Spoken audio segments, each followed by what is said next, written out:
Et à travers un communiqué, Antonio Guterres dit suivre de près l'évolution de la situation au Sahara et appelle à la plus grande retenue. Et cela conformément, je cite, à la dernière résolution adoptée par le Conseil de sécurité de l'ONU. Et afin de maintenir un environnement propice à la reprise du dialogue sous les auspices de son envoyé personnel, Horst Köhler. Que peut-on attendre de ces instances onusiennes pour arrêter les provocations du Polisario?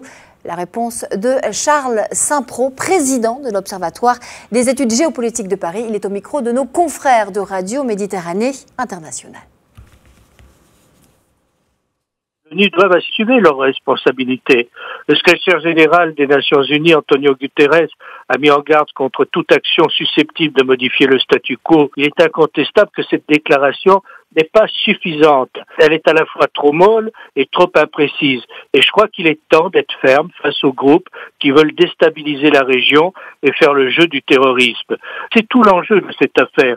Ça concerne bien sûr le Maroc qui défend son intégrité territoriale, mais ça concerne aussi toute la communauté internationale qui ne peut pas se satisfaire des agissements de groupes et d'États voyous dans la région. On ne peut pas non plus fermer les yeux sur le rôle du régime algérien qui manipule le pantin Polisario en entretenant un mouvement armé allié aux terroristes qui menacent l'intégrité territoriale d'un pays voisin.